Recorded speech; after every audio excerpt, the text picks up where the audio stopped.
Hello student, मैं हूं आपका फिजिक्स गुरु श्रीराम यादव। फिजिक्स की ऑनलाइन क्लासेस में आपका एक बार फिर से स्वागत करता हूं। स्टूडेंट यदि आप हमारे चैनल पर पहली बार आए हो तो चैनल को जरूर सब्सक्राइब कीजिएगा, साथ में नोटिफिकेशंस प्राप्त करने के लिए बेल आइकन को भी दबाइए। स्टूडेंट आज की क्लास में अपन टॉपिक पढ़ने वाले हैं इलेक्ट्रिक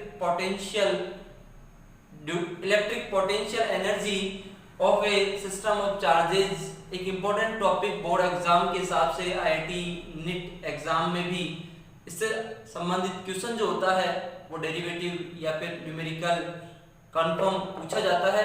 तो आज का एक इंपॉर्टेंट टॉपिक आज की क्लास में पर डिस्कस करने वाले हैं स्टूडेंट, तो माइंड को कंसंट्रेट कीजिए आज की क्लास के ऊपर और आगे की ओर बढ़ते हैं। अपन टॉपिक जो अपना है उसका डिस्कशन करें। सबसे पहले टॉपिक है आवेशों के निकाय की विद्युत स्थितिज ऊर्जा।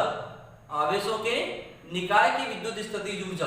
स्टूडेंट आज तक अपन स्थितिज ऊर्जा की परिभाषा पहले भी आपने क्लास में पढ़ी होगी, 11th क्लास में पढ़ी होगी, 10th क्लास में आपने पढ़ी होगी। स्थितिज ऊर्जा जो होती है वो उसकी जो परिभाषा है, परिभाषा में अपन हमेशा देखते हैं कि किया गया कार्य स्थितिज ऊर्जा के रूप में संचित होता है।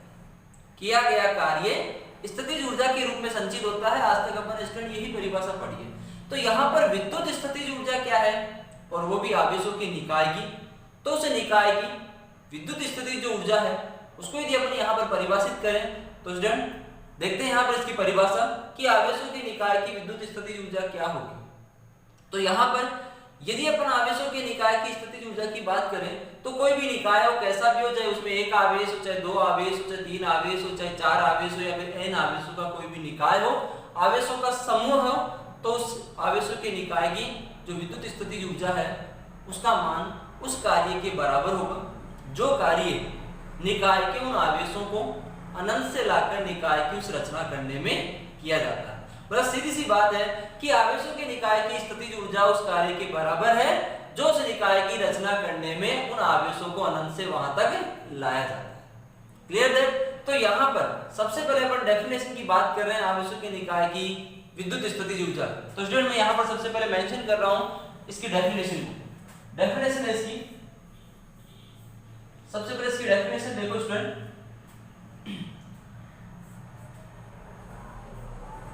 दो या दो से अधिक, दो या दो से अधिक आवेशों के निकाय की विद्युत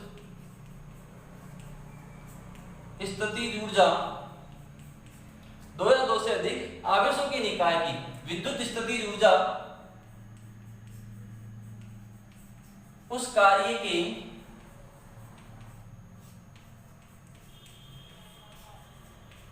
बराबर होती है, उस कार्य के बराबर होती है जो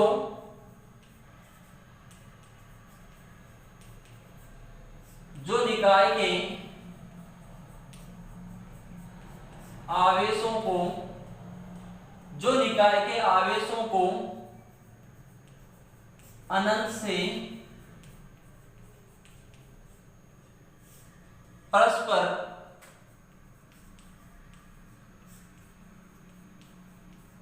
निकट लाकर निकाय की रचना करने में किया जाता है। तो दो या दो से अधिक आवेशों का यदि कोई निकाय है तो दो या दो से अधिक आवेशों के निकाय की विद्युत स्थितिज ऊर्जा की परिभाषा देखो यहाँ पर। तो परिभाषा है कि दो या दो से अधिक आवेशों के निकाय की विद्युत स्थितिज ऊर्जा का जो मान है वो उस कार्य के बराबर है, वो विद्युत स्थितिज ऊर्जा उस कार्य के बराबर होती है जो निकाय के आवेशों को अनंत से, जो निकाय के आवेशों को अनंत से परस्पर निकट लाकर निकाय की रचना करने में किया जाता है। तो स्टूडेंट परिभाषा मैंने यही बताई है कि किसी भी आवेशों के निकाय की जो विद्युत स्थितिज ऊर्जा है उस ऊर्जा का मान उस कार्य के बराबर होगा जो कार्य निकाय के उन आवेशों को अनंत से लाकर उस निकाय की रचना करने में किया जाता है, या फिर अनंत से आवेशों को निकाय के उन बिंदुओं तक लाने में जो कार्य किया जा रहा है वही कार्य उस निकाय की विद्युत स्थितिज ऊर्जा के रूप में संचित होता है। आगे बात समझ में परिभाषा, ऐसा करता हूं परिभाषा आपको समझ में आएगी। परिभाषा यहाँ पर आसान सी परिभाषा बोर्ड पर मेंशन की है मैंने, तो यहाँ पर एज इट इज आप इसको याद रख सकते हो, कोई ज्यादा फेरबदल नहीं करना इसमें। तो यहाँ पर एक परिभाषा इसकी कि आवेशों के निकाय की स्थितिज ऊर्जा को परिभाषित कीजिए। आवेशों के निकाय की स्थितिज ऊर्जा किसे कहते हैं, तो वहां पर इसकी परिभाषा ये दे सकते हैं। अब यहाँ पर जो आवेशों का निकाय है वो 2 आवेशों का निकाय भी हो सकता है, 3 आवेशों का निकाय भी हो सकता है, 4 आवेशों का निकाय भी हो सकता है, या फिर 2 से अधिक आवेश n आवेश भी हो सकते हैं उस निकाय के अंतर्गत। आगे का समझ में, तो यहाँ पर स्टूडेंट अपन आज की क्लास में इस टॉपिक के अंतर्गत अलग अलग 2 टॉपिक्स का अध्ययन करने वाले हैं। एक 2 आवेशों का निकाय हो और दूसरा 2 से अधिक आवेशों का निकाय हो। समझ गए? इन दोनों टॉपिक्स का अध्ययन अपन यहाँ की आज की क्लास में करने वाले हैं। तो एक तो 2 आवेशों का निकाय और एक 2 से अधिक, कितने भी हो सकते हैं, 2 से अधिक 3 भी हो सकते हैं, 4 भी हो सकते हैं, n भी हो सकते हैं। Clear that? तो यहाँ पर सबसे पहले अपन बात करें 2 आवेशों के निकाय की विद्युत स्थितिज ऊर्जा। तो यहाँ पर इसी में टॉपिक ले रहा हूं मैं, टॉपिक है अपना क्या, 2 आवेशों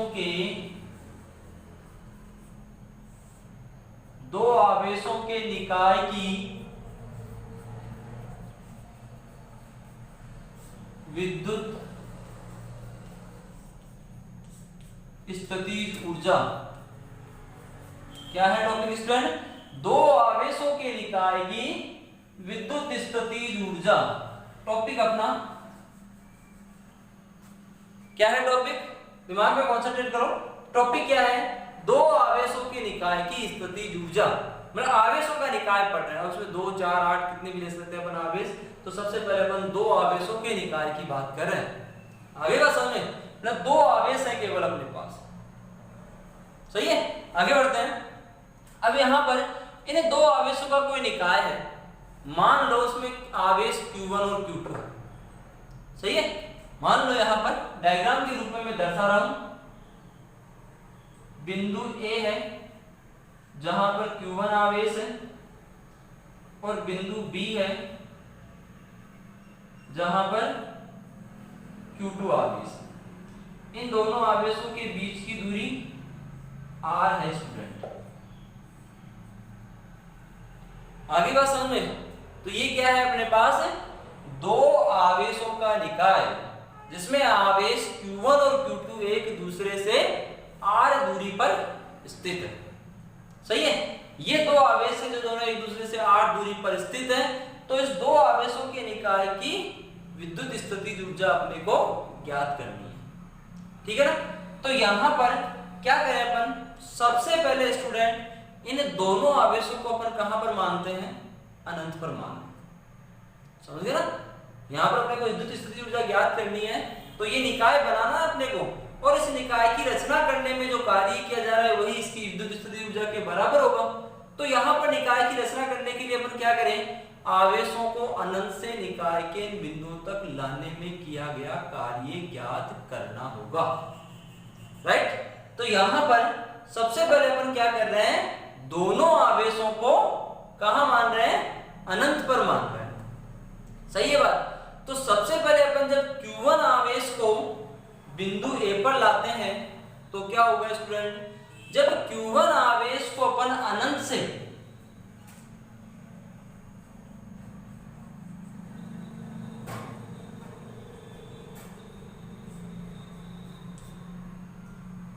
प्रारंभ में आवेश Q1 और Q2 दोनों को कहां मान लिया, अनंत पर मान लिया स्टूडेंट। तो सबसे पहले जब अपन Q1 आवेश को अनंत से इस बिंदु A पर ला रहे हैं, तो यहां पर बिंदु A पर लाने में कोई भी कार्य नहीं किया गया। क्यों नहीं किया गया? यानी अगर Q1 आवेश को अनंत से अपन बिंदु A तक ला रहे हैं तो कोई कार्य ही नहीं हो रहा। क्यों नहीं हो रहा? क्योंकि स्टूडेंट यहां पर ना तो कोई आवेश उपस्थित है, ना कोई विद्युत क्षेत्र उपस्थित है जिसके विरुद्ध कार्य करना पड़े। सही है। यदि कोई आवेश उपस्थित होगा तो वो इस आवेश पर प्रतिकर्षण या आकर्षण बल लगाएगा जिसके विरुद्ध कार्य करना पड़ेगा, या फिर कोई बाह्य विद्युत क्षेत्र होगा जिसके कारण इस पर बल लगेगा, इसके कारण उसके विरुद्ध कार्य करना पड़ेगा। लेकिन यहाँ पर जब Q1 आवेश को ला रहे हैं तो क्या है, यहाँ पर अन्य कोई आवेश उपस्थित नहीं है, इसलिए आवेश Q1 को लाने में किया गया कार्य शून्य होगा स्टूडेंट। सही है। तो यहाँ पर आवेश Q1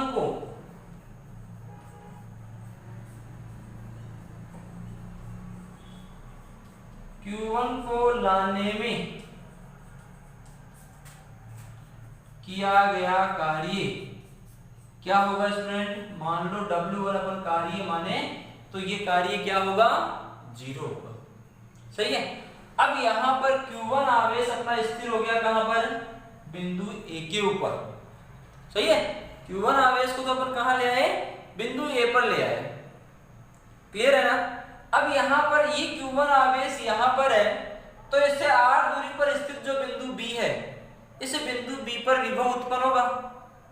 एक बिंदु आवेश ही तो है और बिंदु आवेश के कारण उत्पन्न विभव जानते हो आप कितना होता है स्टूडेंट, KQ/R।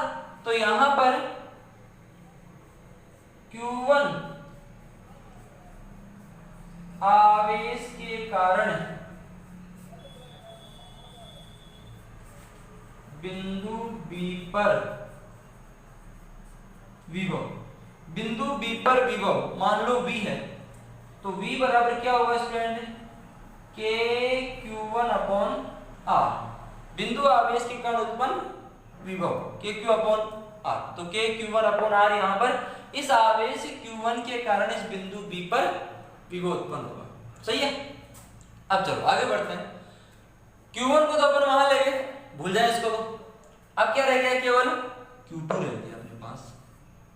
सही है ना। अब इस Q2 को यहां से उठाओ, उठाना है इसको, और उठाकर कहां लेके जाना है, इसको यहां से उठाना है और बिंदु B पर लेकर जाना है। अब यदि अपने इस आवेश Q2 को उठाकर बिंदु B की ओर बढ़ रहे हैं तो क्या होगा, ये Q1 आवेश पहले से वहां बैठा है, क्या करेगा, ये इसका विरोध करेगा। सही है ना। क्योंकि Q1 यहां पर पहले से बैठा है, यदि अपन Q2 को उठाकर बिंदु B पर ले जा रहे हैं तो वो अपनी परिसीमा में जैसे आता है तो वो उस पर बल लगाएगा। ये बल आकर्षण होगा या प्रतिकर्षण होगा, विद्युत बल इस पर आरोपित होगा और उस बल के विरुद्ध अपने को कार्य करना पड़ेगा। मतलब बल लगा रहा है लेकिन फिर भी अपन क्या कर रहे हैं, जबरदस्ती इसको उठाकर कहां लेके जा रहे हैं, बिंदु B के ऊपर लेके जा रहे हैं। इसका मतलब अपन ने जबरदस्ती कार्य किया है ना, अपने आप तो नहीं किया। वो बल लगा रहा था लेकिन फिर भी जबरदस्ती उठाकर उसको कहां लेके जा रहे थे, उस बिंदु B पर लेके। इसका मतलब अपन ने उसके विरुद्ध कुछ ना कुछ कार्य किया है। सही है ना। तो यहां पर Q2 आवेश को जब बिंदु B पर रखा जा रहा है तो किया गया कार्य कितना हुआ वो देखो। Q2 आवेश को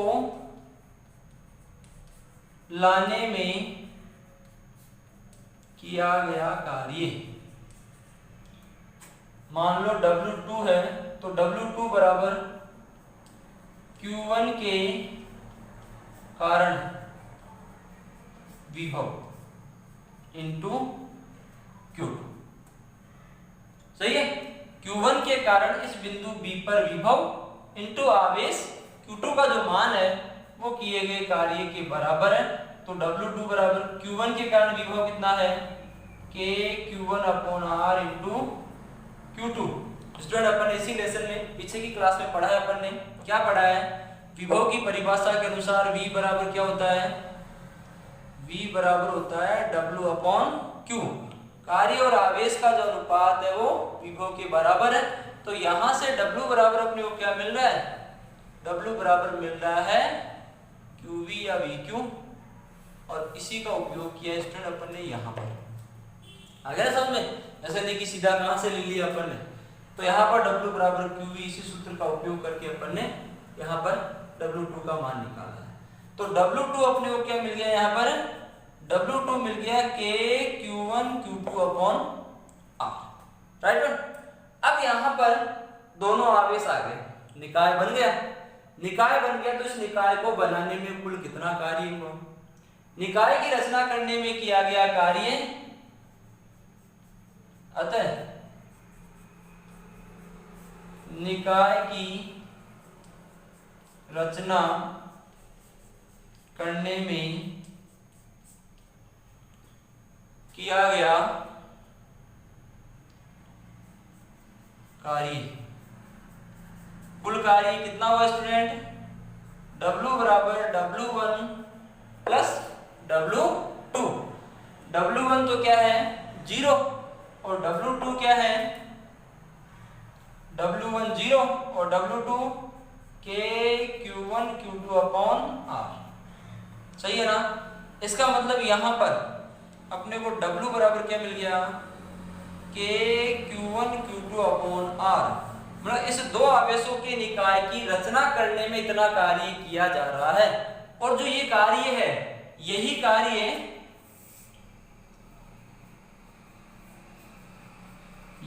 कार्य निकाय की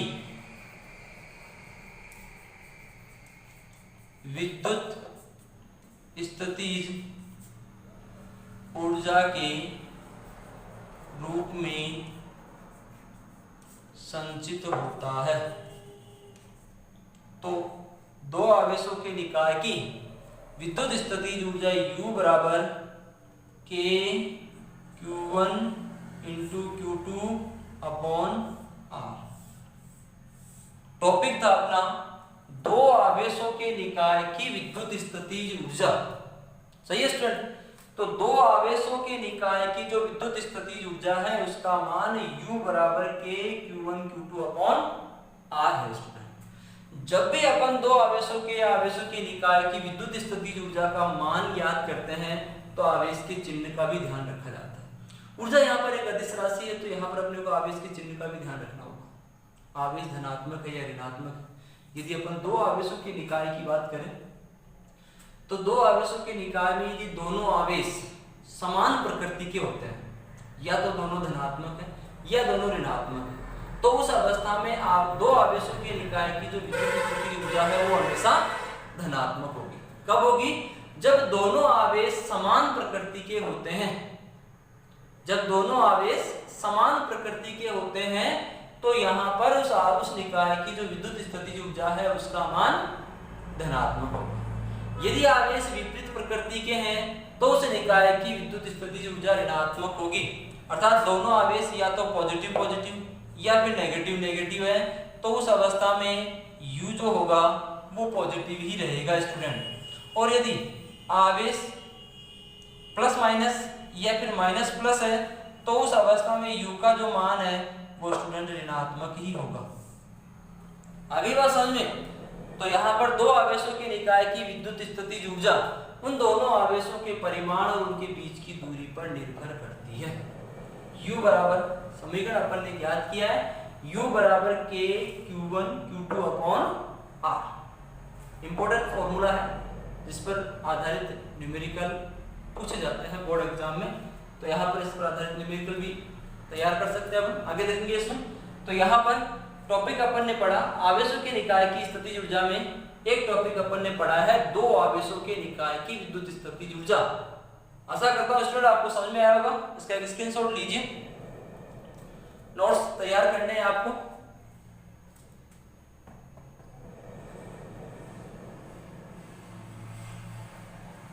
तो यहाँ पर एक टॉपिक अपन ने देखा इसमें। अब आवेश दो से ज्यादा है, ये तो दो ही थे, अब दो से अधिक आवेशों की बात करेंगे स्टूडेंट। सही है? बता दिए स्टूडेंट, बता दो इसको, राइट? देखो यहां पर दो के बाद में अब ज्यादा आ गए।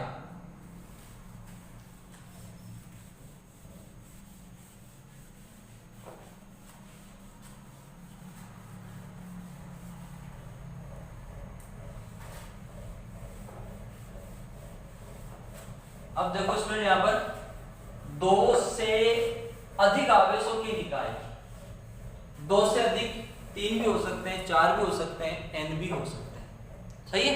तो इसीलिए एक टॉपिक और ले रहे हैं अपन, क्या है?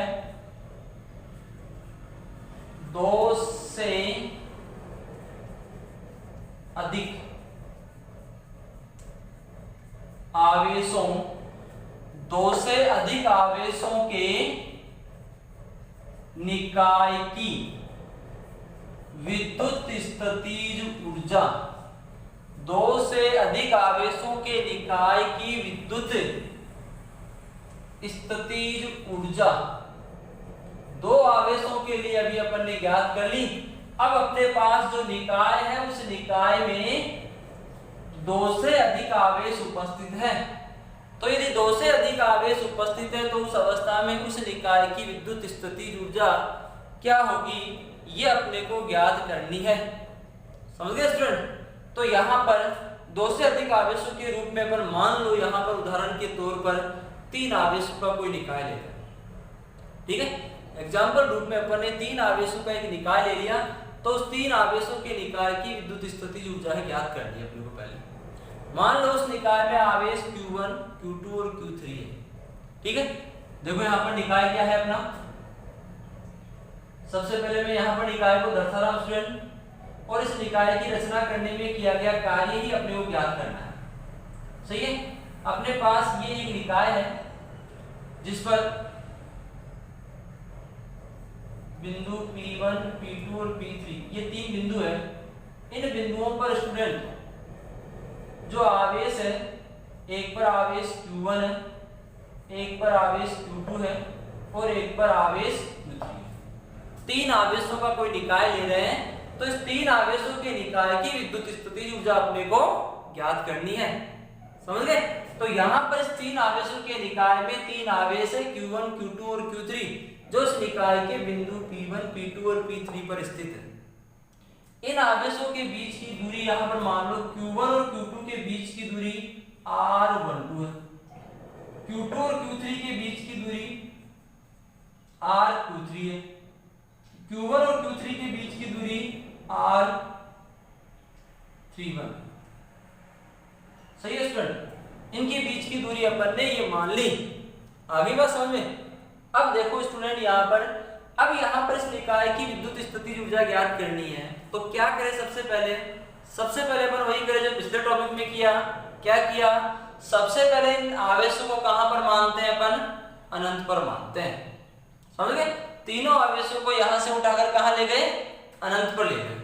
अब इन तीनों को 1 by 1 करके यहां तक लाना है, एक साथ नहीं लाना, एक एक करके अपने को यहां पर लाना है, बिंदु P1, P2 और P3 पर व्यवस्थित करना है। यहां तक लाने में जो कार्य किया गया वही कुल कार्य इस निकाय की विद्युत स्थितिज ऊर्जा के रूप में संचित होगा। क्लियर है? तो अब देखो यहाँ पर तीनों आवेश अपन कहां ले गए? अनंत पर ले गए। तो सबसे पहले क्या करें स्टूडेंट अपन? सबसे पहले जो आवेश Q1 है, इस आवेश Q1 को अनंत से इस बिंदु P1 तक लाते हैं। तो यदि आवेश Q1 को अनंत से बिंदु P1 तक लाते हैं तो किया गया कार्य शून्य होगा, जैसा अपन ने पिछले टॉपिक में पढ़ा। क्यों होगा शून्य? क्योंकि जब इस आवेश Q1 को यहाँ पर लाया जा रहा है तो यहाँ पर कोई आवेश उपस्थित नहीं है, यहाँ पर कोई विद्युत क्षेत्र उपस्थित नहीं है जिसके विरुद्ध कार्य करना पड़े। सही है ना? तो यहाँ पर Q1 आवेश को लाने में किया गया कार्य, Q1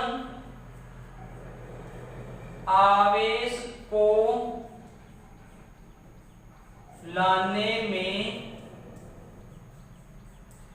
किया गया कार्य कितना होगा? Q1 आवेश को लाने में किया गया कार्य 0 होगा। सही है? अब Q1 को तो यहाँ पे बैठा दिया अपन ने। अब क्या करें? अब आवेश Q2 को अनंत से उठाते हैं। सही है? आवेश Q2 को अनंत से उठाते हैं और कहां लाते हैं? अब P2 तक लेके आते हैं उसको। जब आवेश Q2 को यहाँ पर बिंदु P2 पर लाते हैं तो ये Q1 पहले से यहाँ बैठा हुआ है, पहले से उपस्थित है ना यहाँ पर, तो क्या करेगा? इस Q2 के यहाँ आने का विरोध करेगा। सही है? तो इसका मतलब यहाँ पर कुछ ना कुछ कार्य करना पड़ेगा। अब वो कार्य कितना होगा? देखो यहाँ पर Q2 आवेश को लाने में किया गया कार्य, आवेश Q2 को यहां पर लाना है तो Q2 आवेश को लाने में किया गया कार्य यदि W2 है तो W2 बराबर Q1 आवेश के कारण विभव, वही विभव की परिभाषा से W बराबर QV और इनटू आवेश Q2। तो W2 बराबर अपने को स्टूडेंट क्या मिल गया, इस आवेश Q1 के कारण बिंदु P2 पर विद्युत विभव का मान क्या होगा, K Q1 upon R12 into आवेश Q2। तो इस आवेश Q2 को यहां तक लाने में किया गया कार्य ये मिल गया। पहले आवेश को लाने में किया गया कार्य 0 हो गया, दूसरे आवेश को लाने में किया गया कार्य K Q1 Q2 upon R12, दो को बैठा दिया। अब तीसरे आवेश की बात करें, तीसरा आवेश कहां पाना है अपन ने, अनंत पर पाना है। अब इस तीसरे आवेश Q3 को अनंत से कहां लाते हैं, बिंदु P3 तक लाते हैं। जब इस आवेश Q3 को यहां पर लाते हैं तो क्या होगा, ये दोनों यहां बैठे हैं, ये दोनों इसका विरोध करेंगे। Q1 और Q2 यहां पर उपस्थित है, तो इस आवेश Q3 के आने का विरोध करेंगे। इसका मतलब यहां पर इन दोनों के विरुद्ध कार्य करना पड़ेगा। तो वो कार्य कितना होगा स्टूडेंट, देखो यहां पर Q3 आवेश को लाने में किया गया कार्य, यदि अपन Q3 आवेश को ला रहे हैं तो किया गया कार्य यदि अपन W3 मान ले तो W3 बराबर Q1 व Q2 के कारण विभव इनटू आवेश Q3।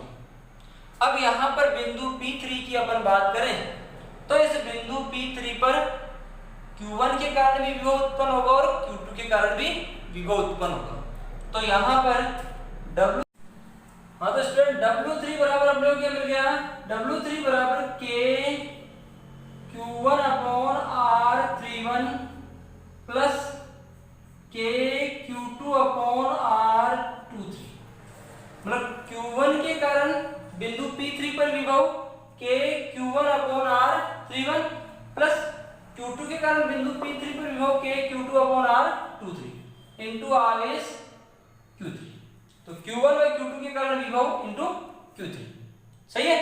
तो यहां पर W3 बराबर अपने को क्या मिल गया स्टूडेंट, इसको अंदर गुणा करें तो K Q1 Q3 upon R31 plus K Q2 Q3 upon R23। तो समीकरण 3 अपने को ये मिल गया W3 के रूप में। तो निकाय पूरा हो गया। तो निकाय की रचना करने में किया गया कुल कार्य कितना होगा, अतः कुल कार्य W बराबर W1 plus W2 plus W3, तीनों आवेशों को यहां तक लाने में किए गए कार्यों का योग कर लो। तो यहां पर मान पुट करें, W1 का मान 0, W2 का मान K Q1 Q2 upon R12 plus W3 का मान K Q1 Q3 upon R31 plus K Q2 Q3 upon R23। तो W बराबर अपने को क्या मिल गया, K Q1 Q2 upon R12 plus K Q2 Q3 upon R23 plus K Q3 Q1 upon R31। तो तीन आवेशों के निकाय की रचना करने में किया गया कार्य ये मिल रहा अपने को। और यहां पर इस निकाय की रचना करने में किया गया यही कार्य किसके बराबर होगा, निकाय की विद्युत स्थितिज ऊर्जा के बराबर होगा। तो यहां पर क्या लिखे स्टूडेंट, यही कार्य निकाय की विद्युत स्थितिज ऊर्जा के रूप में संचित होता है। यही कार्य निकाय की विद्युत स्थितिज ऊर्जा के रूप में संचित होता है। तो यहां पर तीन आवेशों के निकाय की विद्युत स्थितिज ऊर्जा U बराबर K Q1 Q2 upon R12 plus K Q2 Q3 upon R23 plus K Q3 Q1 upon R31। तो तीन आवेशों के निकाय की विद्युत स्थितिज ऊर्जा का मान ये मिल रहा है आपने। इस समीकरण से क्या स्पष्ट हो रहा है स्टूडेंट? देखो इस समीकरण से ये स्पष्ट हो रहा है कि यदि अपने को दो से अधिक आवेशों के निकाय की विद्युत स्थितिज ऊर्जा का मान ज्ञात करना है तो उस स्थितिज ऊर्जा का मान उस निकाय में दो आवेशों के जितने भी संभव युग्म बन रहे हैं उन संभव युग्मों की स्थितिज ऊर्जाओं के योग के बराबर होगा। तीन आवेशों का अपने निकाय लिया था तो इसमें दो आवेशों के कितने युग्म बन रहे हैं? तीन युग्म बन रहे हैं। Q1 आवेश और Q2 आवेश का एक युग्म बन रहा है, Q1 आवेश और Q3 आवेश का एक युग्म बन रहा है और Q2 आवेश और Q3 आवेश का एक युग्म बन रहा है। तो यहाँ पर इन तीनों युग्मों की स्थितिज ऊर्जाओं के योग के बराबर ही मिल रहा है अपने को कुल स्थितिज ऊर्जा का मान। सही है ना? अब अपन ने दो आवेश ज्ञात कर लिए, तीन ज्ञात कर लिए, चार आ जाए तो क्या करें? यदि चार आवेशों का कोई युग्म आ रहा है तो चार आवेशों के निकाय की जो विद्युत स्थितिज ऊर्जा है उसमें बनने वाले सभी संभव युग्मों की स्थितिज ऊर्जाओं के योग के बराबर होगी। तो यहाँ पर चौथा आवेश और आ रहा है तो चौथा आवेश आएगा, तीन आवेशों के युग्म की तो ये है ही, चौथा आवेश आएगा तो Q1 के साथ में युग्म बनाएगा, Q2 के साथ में युग्म बनाएगा, Q3 के साथ में युग्म बनाएगा, इसमें तीन पद और जुड़ जाएंगे। तो यहाँ पर चार आवेशों के लिए मतलब इसी प्रकार चार आवेशों के निकाय के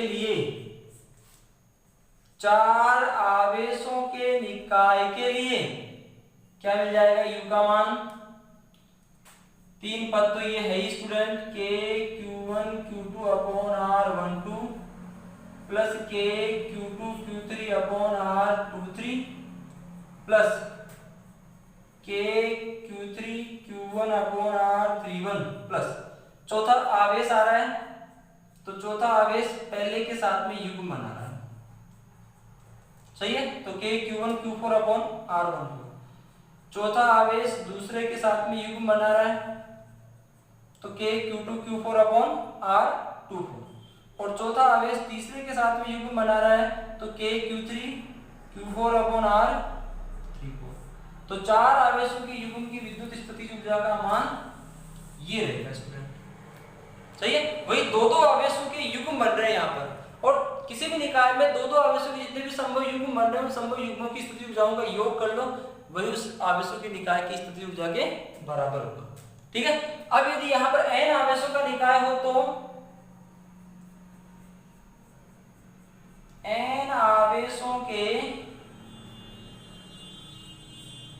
निकाय के लिए अपन इसी समीकरण से लिख सकते हैं। क्या होगा? U बराबर सिग्मा I बराबर 1 to n, दूसरा सिग्मा J बराबर 1 to n K Q1 Q2 दो आवेश आ रहा है ना, तो पहला आवेश Qi, दूसरा आवेश Qj और दोनों के बीच की दूरी Rij। अब यहाँ पर जब इनकी स्थितिज ऊर्जा ज्ञात करेंगे तो यहाँ पर 1 और 2 के साथ में 2 और 1 की ऊर्जा भी आएगी। मतलब पहले आवेश और दूसरे आवेश की स्थितिज ऊर्जा तो है ही, दूसरे की और पहले की स्थितिज ऊर्जा भी आएगी। सही है ना? जब अपन समेशन का मान पुट करेंगे तो अपने को ये मान मिलेंगे, तो इसका मतलब एक ही पद की दो ऊर्जा मिल रही है, तो उस अवस्था में समीकरण के साथ में 1/2 का गुणा कर दिया तो यहाँ पर ये n आवेशों की निकाय की विद्युत स्थितिज ऊर्जा का मान। तो स्टूडेंट आज की क्लास में अपन ने पढ़ा है आवेशों के निकाय की विद्युत स्थितिज ऊर्जा। सही है? परिभाषा आसान सी अपन ने देखी है कि दो या दो से अधिक आवेशों के निकाय की विद्युत स्थितिज ऊर्जा का मान उस कार्य के बराबर होता है जो कार्य निकाय के उन आवेशों को परस्पर निकट लाकर निकाय की रचना करने में किया जाता है। सही है? वही कार्य उसकी स्थितिज ऊर्जा के रूप में संचित होता है। तो अपन ने दो आवेशों के निकाय की स्थितिज ऊर्जा ज्ञात की, फिर तीन आवेशों के निकाय की स्थितिज ऊर्जा ज्ञात की, फिर चार आवेशों के निकाय की स्थितिज ऊर्जा अपन ने प्राप्त की यहाँ पर, और यदि n आवेशों का कोई निकाय हो तो उसकी स्थितिज ऊर्जा भी अपन ने प्राप्त कर ली। स्टूडेंट आशा करता हूँ स्टूडेंट आपको समझ में आया होगा। इसका स्क्रीनशॉट लीजिए, नोट्स आपको तैयार करने हैं। तो टॉपिक था अपना आज का स्थितिज ऊर्जा का electric potential energy of A system of charges, आवेशों के समूह की, आवेशों के निकाय की स्थितिज ऊर्जा। फिर भी स्टूडेंट आपको कोई डाउट और कंफ्यूजन हो तो अपने डाउट और कंफ्यूजन को आप कमेंट बॉक्स में जरूर शेयर कीजिएगा। थैंक यू स्टूडेंट आज की क्लास के लिए।